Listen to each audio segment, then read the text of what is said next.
नमस्कार, मैं हूं Amod Shrivastava. Amazing thought, amazing message, amazing information की दिशा में आज एक कदम और आगे। आज के इस जानकारी का विषय है 6174, एक जादुई नंबर। आपको ये मेरा वीडियो अच्छा लगे तो लाइक करें, शेयर करें और लाल बटन दबाकर सब्सक्राइब अवश्य करें। साथ ही बेल आइकन दबाना बिल्कुल ना भूलें। भारतीय गणितज्ञ के द्वारा खोजे गए 6174 6174 को आखिर मैजिकल नंबर क्यों कहा जाता है? इस संख्या 6174 को देखने से आपको लगेगा नहीं कि ये कोई मैजिकल, कोई जादुई नंबर भी हो सकता है, लेकिन जब भी गणित में इसका इस्तेमाल किया जाता है, अच्छे अच्छे गणितज्ञों की बोलती बंद हो जाती है। वर्ष 1949 से लेकर अब तक, वर्ष 1949 से लेकर अब तक ये संख्या दुनिया भर के गणितज्ञों के लिए एक पहेली ही बनी हुई है। भारतीय गणितज्ञ दत्तात्रेय रामचंद्र काप्रेकर को संख्याओं के साथ प्रयोग करना बेहद पसंद था। दत्तात्रेय रामचंद्र काप्रेकर एक गणितज्ञ थे जिन्हें संख्याओं के साथ खेलने का बेहद शौक था। अपने इसी प्रयोग की प्रक्रिया में उनका परिचय इस रहस्यमयी संख्या 6174 से हुई। मुंबई विश्वविद्यालय से पढ़े रामचंद्र काप्रेकर ने मुंबई के देवलाली कस्बे के एक स्कूल में गणित पढ़ाते हुए अपनी जिंदगी गुजार दी। उन्हें अक्सर स्कूल और कॉलेजों में गणित के कठिन से कठिन सवालों को हल करने के लिए भी बुलाया जाता रहा और वो कहते थे कि जिस तरह नशे में रहने के लिए एक शराबी शराब पीता है, संख्याओं के मामले में मेरे साथ भी बिल्कुल ऐसा ही है कि मैं सदैव संख्याओं के साथ ही खेलता रहता हूं। एक प्रकार से नशा ही है मेरे लिए इन संख्याओं का खेल। दरअसल साल 1949 में मद्रास में हुए एक गणित सम्मेलन के दौरान काप्रेकर ने दुनिया को इस संख्या से परिचित कराया था। हालांकि उस दौर में कई बड़े गणितज्ञों ने उनकी इस खोज का मजाक भी उड़ाया था। भारतीय गणितज्ञों ने तो इसे लगभग खारिज ही कर दिया था कि यह कोई जादुई करिश्मा या कोई मैजिकल नंबर नहीं है।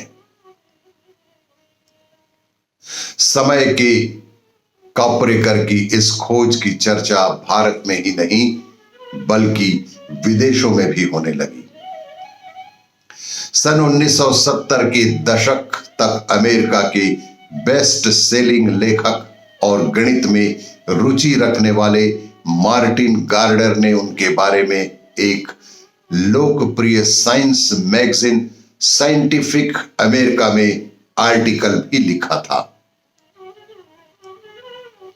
आज काप्रेकर और उनकी इस खोज को मान्यता मिल रही है।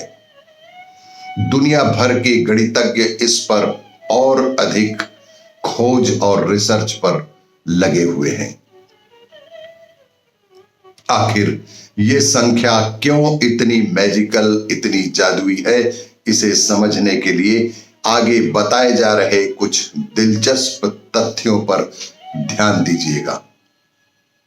आखिर 6174 को माइस्टीरियस नंबर यानी कि जादुई संख्या क्यों कहा जाता है, वो भी आज जानने का प्रयास करते हैं।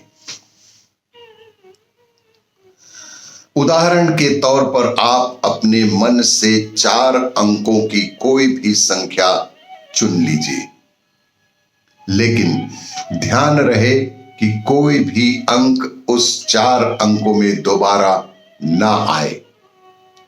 उदाहरण के तौर पर 1 2 3 4, 1 2 3 4, ये 4 अंकों की एक संख्या ही लेते हैं। अब इन्हें घटते क्रम में लिख लेते हैं। अब इसे घटते क्रम में लिखें, जैसे 4 3 2 1। फिर इन्हें बढ़ते क्रम में लिख लेते हैं, जैसे 1 2 3 4। अब बड़ी संख्या से छोटी संख्या को घटा दें, अर्थात 4 3 2 1 में से 1 2 3 4 को घटाने पर जो अंक उपलब्ध हुआ वह 3087 है। अब नतीजे में मिली संख्या को घटते क्रम में लिख लें, 8730।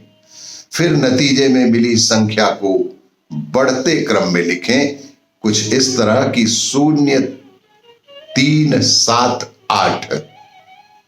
अब पुनः बड़ी संख्या में से छोटी संख्या को घटा दीजिए कि जैसे 8730 में से 0378 घटाने पर 8352 अंक प्राप्त हुआ। अब इस नतीजे में मिली संख्या को घटते क्रम में लिख लें, अर्थात 8532। फिर नतीजे में मिली संख्या को बढ़ते क्रम में लिख लें कि जैसे 2358। अब पुनः इस बड़ी संख्या में से छोटी संख्या को घटा दीजिए कि जिस तरह 8532 में 2358 को घटाएंगे तो यह मैजिकल नंबर 6174 आपको प्राप्त हो जाएगा। अब पुनश्च इस मैजिकल नंबर 6174 को भी ऊपर की प्रक्रिया की तरह ही 3 बार दोहराएं, यानी कि बढ़ते और घटते क्रम में रखने के बाद इसे घटाएं, अर्थात 7641 माइनस 1467 इज इक्वल टू 6174, 6174। जैसा कि आप देख सकते हैं, प्रक्रिया दोहराने के बाद उत्तर 6174 ही आ रहा है। आप चाहें तो इसे आगे भी दोहरा सकते हैं, लेकिन नतीजा 6174 ही आपको मिलेगा। और भी इसी तरह किसी भी अंक को लेकर आप 4-5 बार दोहराएंगे तो आपको अंत में फिर से यही मैजिकल नंबर, जिसे जादुई नंबर भी कहते हैं, नतीजा 6174 ही मिलेगा। इस फार्मूले को कैप्रेकर्स कांस्टेंट भी कहते हैं। 6174 ही प्राप्त होगा और इस फार्मूले को कैप्रेकर्स कांस्टेंट भी कहते हैं। मैजिकल नंबर 6174 अब स्कूलों के पाठ्यक्रम में भी शामिल किया जाने लगा है। और भी इसी तरह की जानकारियों के लिए देखते रहिए मेरा वीडियो, लाइक करें, शेयर करें और लाल बटन दबाकर सब्सक्राइब अवश्य करें। साथ ही बेल आइकन दबाना बिल्कुल ना भूलें। धन्यवाद।